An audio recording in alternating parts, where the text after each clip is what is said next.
Morning, good afternoon, good evening बच्चे, जब भी आप मेरा ये वीडियो लेक्चर देख रहे हो।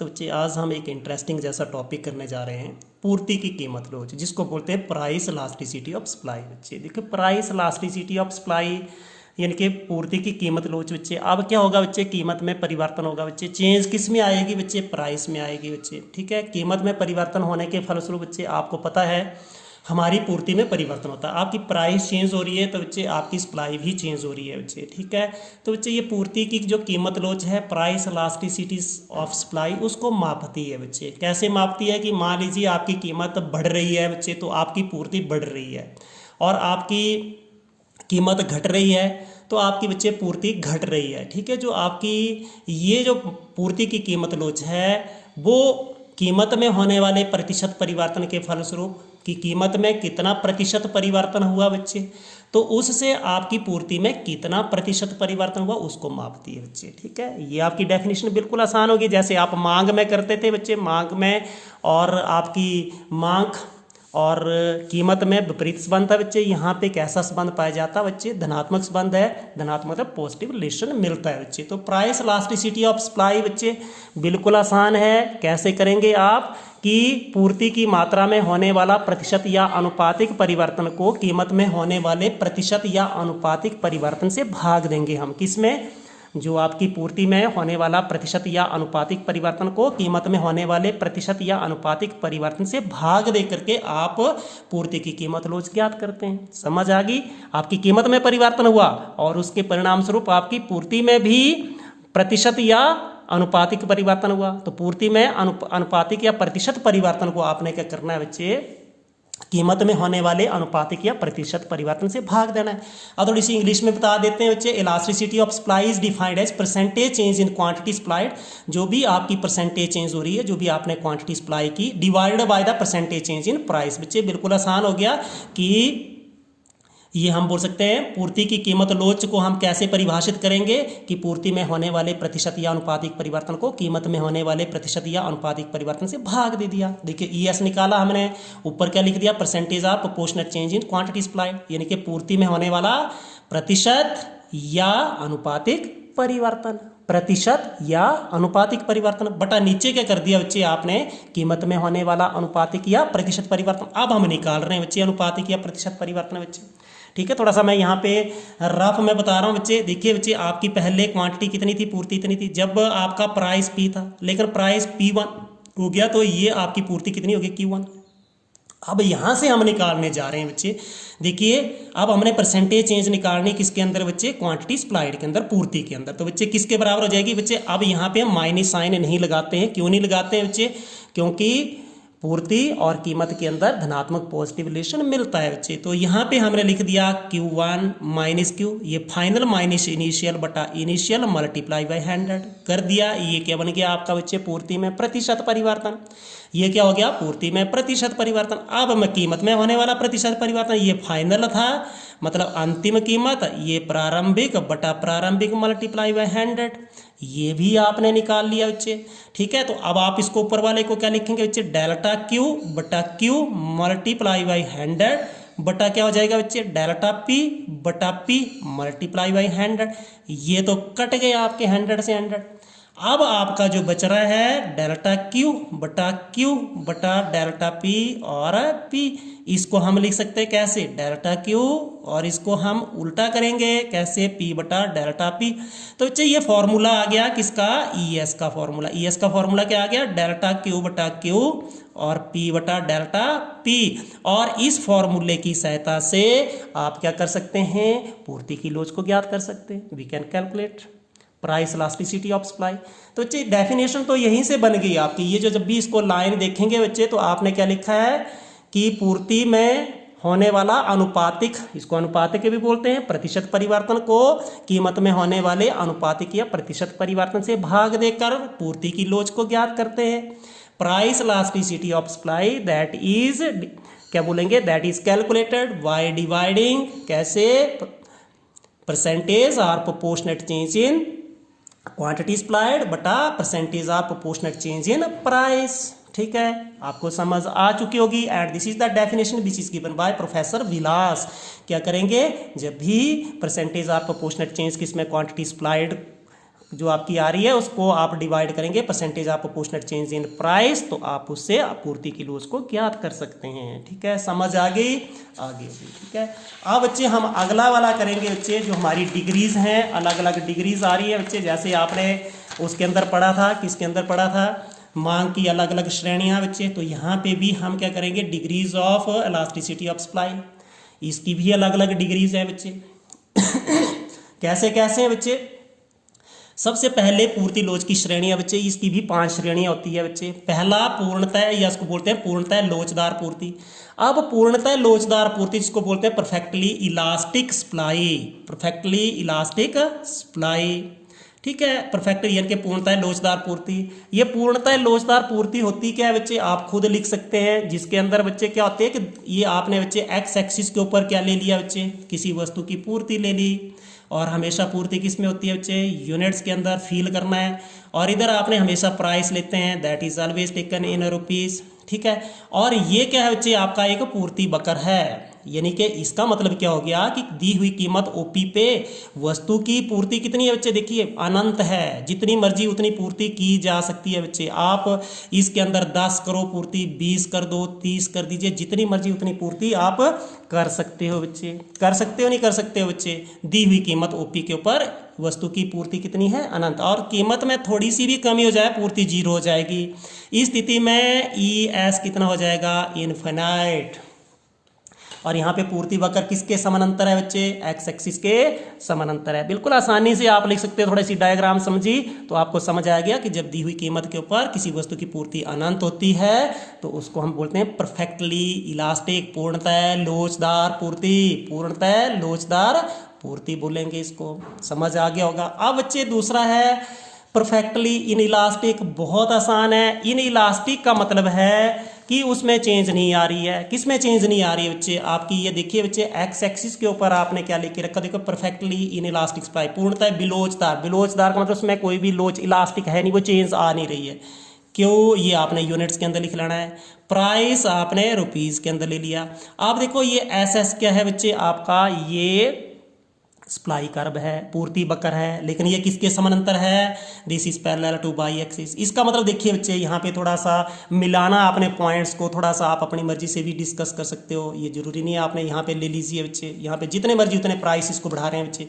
यहाँ पे प्राइस कितना ले लिया, OP1, तब भी आपकी सप्लाई OQ। प्राइस कितना बच्चे, OP1, ठीक है, और ये आपका प्राइस ले रहे हैं, और इधर सप्लाई, सप्लाई फिर भी कितनी है बच्चे, OS है। अब प्राइस बढ़ करके कितना हो गया, OP1 से OP2 हो गया, कितना हो गया, OP2, तब भी आपकी सप्लाई कितनी है, OS। अब यहाँ से आप लगा सकते हो पता, क्या लगाया पता बच्चे, कि प्राइस और भी आगे बढ़ा सकते हो बच्चे, इधर OP3 कर लीजिए, आपकी मर्जी है। ठीक है, तो ये भी आपका पूर्ति कितनी रहेगी, OS ही रहेगी, बिलोचदार है, इसमें कोई भी चेंज नहीं आ रही है। इसका मतलब क्या होता है कि कीमत घटने या बढ़ने से आपकी पूर्ति में कोई भी परिवर्तन नहीं हो रहा है, उसको बोलते हैं पूर्णतः बिलोचदार पूर्ति, परफेक्टली इलास्टिक। SS क्या है बच्चे, आपका पूर्ति वक्र है जो OY अक्ष के समानांतर है। ये दर्शाता है कि कीमत में होने वाले परिवर्तन का, प्राइस में चेंज होने का सप्लाई में या सप्लाई के ऊपर, पूर्ति के ऊपर कोई भी प्रभाव नहीं पड़ रहा है। इसलिए ES यहाँ पे कितनी हो जाएगी, 0। ES कितनी हो जाएगी, 0। समझ आ चुकी है मेरे हिसाब से। अब अगले वाला देखिए बच्चे, जो अगला है बच्चे यूनिटरी इलास्टिक सप्लाई, इकाई लोचदार पूर्ति। इकाई का मतलब एक, इकाई का मतलब क्या होता है बच्चे, एक। ध्यान को सुनना है बच्चे। जितनी बच्चे इकाई कब आती है बच्चे, जब हमने अभी भी निकाला कि पूर्ति कैसे निकालते हैं बच्चे, ES को कैसे निकालते हैं, परसेंटेज चेंज इन सप्लाई बटा परसेंटेज चेंज इन, किसको निकालते हैं, परसेंटेज चेंज इन प्राइस। इसका मतलब आपने एक चीज देखनी है कि when percentage change in supply of a good is equal to the percentage change in price, मतलब दोनों के अंदर परसेंटेज एक कैसे निकलेगा बच्चे, अब आपका ऊपर नीचे वाला दोनों बराबर होगा, अंश और हर दोनों बराबर होंगे तभी एक निकलेगा बच्चे। तो इसका मतलब वस्तु की पूर्ति में प्रतिशत व अनुपातिक परिवर्तन और उसकी कीमत में प्रतिशत व अनुपातिक परिवर्तन एक दूसरे के बराबर है बच्चे, तब क्या निकलेगी बच्चे, ES कितनी निकल जाएगी आपकी, 1 के बराबर। बच्चे अब ध्यान को सुनना, अब आपने कैसे मान लीजिए आपकी कीमत में कितना परिवर्तन होता है बच्चे, 50%, और आपकी पूर्ति में भी कितना परिवर्तन होता है, 50। तो आप क्या लिखते हैं बच्चे, E S is equal to पूर्ति में प्रतिशत या अनुपातिक परिवर्तन वो 50 हुआ, और आपकी कीमत में भी प्रतिशत अनुपातिक परिवर्तन 50 हुआ, कितना हो गया, 1। ठीक है, कि ये कितना हो गया, 1।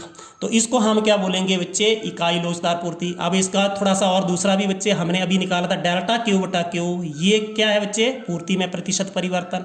ये किसके बराबर होना चाहिए, कीमत में होने वाला ये प्रतिशत परिवर्तन। ये जब दोनों बराबर होंगे बच्चे, तो अब आपकी पूर्ति की लोच कितनी निकलेगी, 1। अब बच्चे यहाँ पे देखिए बच्चे, हम थोड़ा सा यहाँ पे कर सकते हैं, कीमत कितना है बच्चे, ओपी, तो यहाँ पे OQ1, और कीमत बढ़ करके ये, तो ये कितनी हो गई बच्चे, OQ2। तो बच्चे यहाँ पे देखिए और यहाँ पे देखिए, ये डेल्टा P और ये क्या है, डेल्टा Q, ये दोनों बराबर हैं, delta P is equal to delta Q, यानी कि दोनों में जो परिवर्तन आ रहा है वो बराबर आ रहा है। दोनों में परिवर्तन कब बराबर आता है बच्चे, जब दोनों में परिवर्तन बराबर है, तो उस समय जब भी हम पूर्ति की लोच निकालते हैं तो वो 1 के बराबर आती है।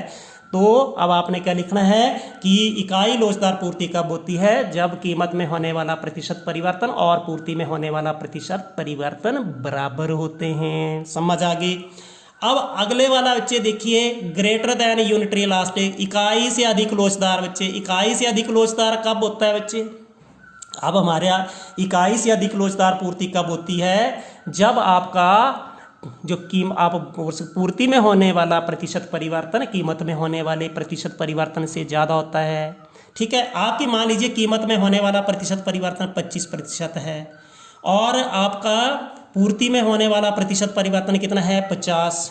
अब आप ES कैसे निकालते हैं, ऊपर क्या लिखते हैं, पूर्ति में होने वाला प्रतिशत परिवर्तन, परसेंटेज चेंज इन सप्लाई, बटा नीचे क्या लिखते हैं बच्चे, आप नीचे क्या लिखते हैं, percentage change in price. Price में परसेंटेज चेंज 25 है, तो 25 दूनी 2, ES कितना निकल गया आपका 2, और ये ग्रेटर देन 1 निकल रहा है। क्या निकल रहा है, ग्रेटर देन 1। यहाँ पे ES कितना था, 1 था आपका, ये कितना निकल गया, ग्रेटर देन 1 निकला, नहीं निकला, निकल गया ये ग्रेटर देन 1। अब आप इसके अंदर देखिए बच्चे, अब दूसरा हम लगाएंगे कि डेल्टा Q बटा Q मल्टीप्लाई बाय 100। बच्चे ये हमने किया था किसके अंदर, प्रतिशत परिवर्तन, पूर्ति में होने वाला प्रतिशत परिवर्तन, percentage change in supply greater than होनी चाहिए किससे, डेल्टा P बटा P इंटू 100। ज़्यादा तो हो रही है बच्चे, देखो यहाँ पे 25% परिवर्तन आपका कीमत में हो रहा है, पूर्ति में कितना परिवर्तन हो रहा है, 50।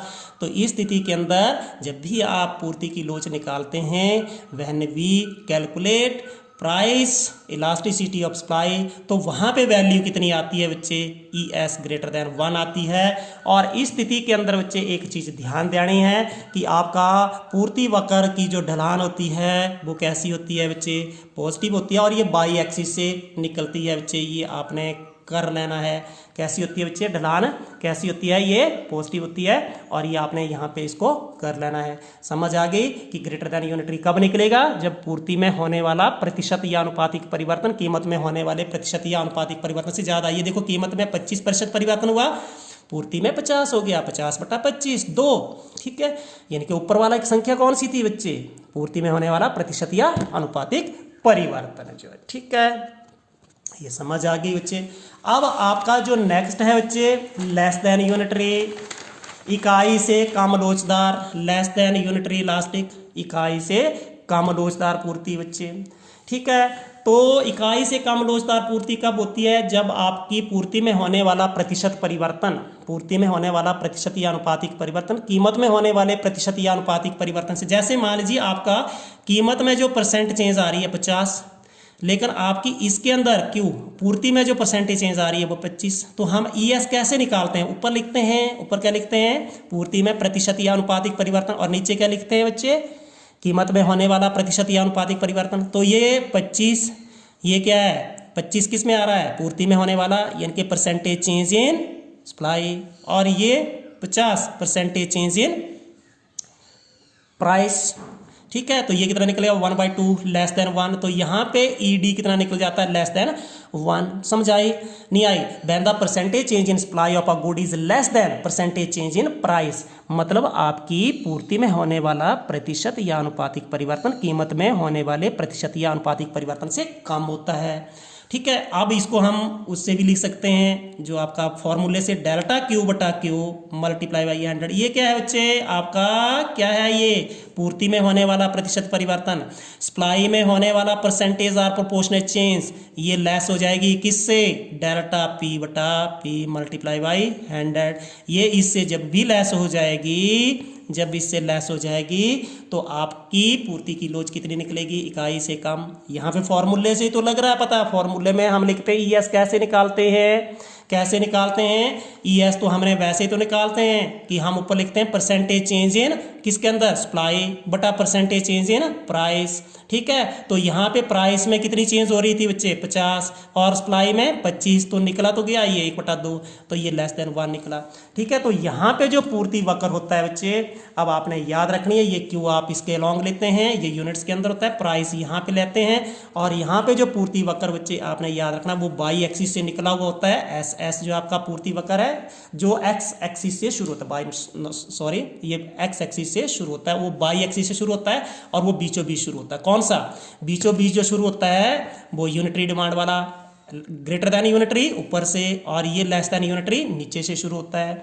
तो परहैप्स मेरे हिसाब से आपको ये कंसेप्ट समझ आ गया बच्चे। एक और क्वेश्चन है, उसको आपने कर लेना है। मैं थोड़ा सा इसके बारे में बताता हूं कि जो फैक्टर्स है, what are the factors which affects किसको करते हैं? इलास्टिसिटी ऑफ सप्लाई जो है। ठीक है, जो फैक्टर्स इफेक्टिंग, देखिए फैक्टर इफेक्टिंग, यहीं से मैं दिखाता हूं, factor affecting elasticity of supply जो है। ठीक है, इलास्टिसिटी ऑफ सप्लाई को प्रभावित, यानी कि पूर्ति को प्रभावित करने वाले तत्व कौन कौन से हैं बच्चे? कई बार ये क्वेश्चन भी 5 नंबर का आता है कि कौन कौन से फैक्टर के ऊपर जो है वो आपकी जो पूर्ति की लोच है वो प्रभावित होती है। ऐसे फैक्टर्स हैं जिससे हमारी इलास्टिसिटी ऑफ सप्लाई इफेक्ट होती है। प्रयोग किए जाने वाले आगतों की प्रकृति, नेचर्स ऑफ इनपुट्स बच्चे, और कई हम क्या करते हैं बच्चे? वस्तुएं बनाते हैं जिसके लिए हमें सामान्य इनपुट्स की जरूरत पड़ती है। सामान्य इनपुट्स का मतलब जो भी हमारे फैक्टर ऑफ प्रोडक्शन है वो सामान्य है, मतलब नॉर्मल है, तो वहाँ पे पूर्ति की लोच कैसी होती है? वो अधिक लोचदार होती है। वहाँ पे आप जो price elasticity of supply that is more elastic. लेकिन जहाँ पे कई बार स्पेशलाइज्ड इनपुट की जरूरत पड़ती है, कहीं पे स्पेशल इनपुट्स की जरूरत पड़ती है बच्चे, विशेष आगतों की जरूरत पड़ती है, वहाँ पे पूर्ति की लोच कम लोचदार होती है। प्राकृतिक बाधाएं बच्चे, अब आपको पता कि हमारी नेचर्स भी बहुत टाइप की जो कॉन्स्टेंट्स जो वो लगाती है बच्चे, बाधाएं लगाती है बच्चे। ठीक है, जैसे मान लीजिए बच्चे आपकी देवदार की लकड़ी है, टीक की लकड़ी है, उसकी सप्लाई को आप नहीं बढ़ा सकते बच्चे। उसकी पूर्ति कैसी होती है बच्चे? विलोचदार होती है। बिकॉज क्या होता है बच्चे, ये जो क्योंकि जो प्राइस में परिवर्तन आने से, चेंज आने से बच्चे आप लकड़ी की पूर्ति को थोड़ी बढ़ा सकते हैं बच्चे, क्योंकि उसको पैदा होने में, एक पेड़ को पैदा होने में 100 वर्ष लग जाते हैं। तो बच्चे प्राकृतिक बाधाएं, नेचुरल कॉन्स्टेंट्स भी क्या करती है बच्चे? हमारी पूर्ति को प्रभावित करती है, पूर्ति की लोच को प्रभावित करती है। कैसे? क्योंकि बहुत प्रतिबंध लगा देती है बच्चे हमारी उसके ऊपर, पूर्ति के ऊपर।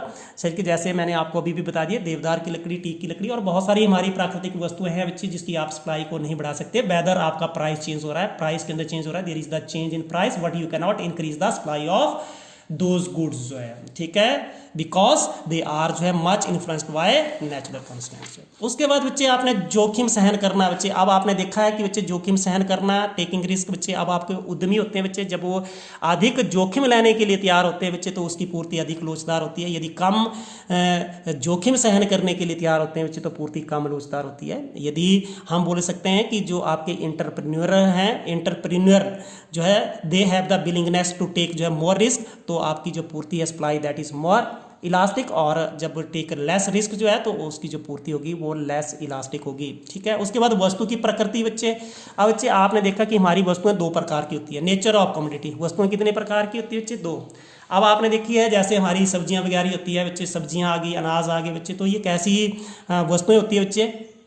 इसको बोल सकते हैं परिशेबल बच्चे। परिशेबल का मतलब ये खराब होने वाली होती है, तो बच्चे इसकी कीमत कम होने पर भी कई बार जो इसकी पूर्ति ज़्यादा हो जाती है बच्चे। ठीक है, तो बच्चे कई वस्तुएं टिकाऊ होती है, ड्यूरेबल गुड्स होती है, उसकी पूर्ति कैसी रहती है बच्चे, मोर इलास्टिक रहती है। ठीक है, उसके बाद समय तत्व का याद करना आपने। समय तत्व जो है अति अल्पकाल के अंदर बच्चे वेरी शॉर्ट पीरियड के अंदर ये विलोचदार होती है, अल्पकाल के अंदर शॉर्ट पीरियड के अंदर लोचदार मतलब इलास्टिक होती है, और दीर्घकाल के अंदर मोर इलास्टिक होती है, याद कर लेना आपने। उसके बाद उत्पादन की तकनीक, टेक्निक ऑफ प्रोडक्शन। उत्पादन की तकनीक बच्चे जैसे आपकी पता है आपको, उत्पादन की तकनीक हमारी दो प्रकार से हो सकती है, एक आपकी लेबर इंटेंसिव और second that is capital intensive. तो जहाँ पे उत्पादन की तकनीक, जैसे मान लीजिए कई वस्तुओं के अंदर, वस्तुओं के उत्पादन में हमें श्रमिकों की ज़रूरत पड़ती है बच्चे।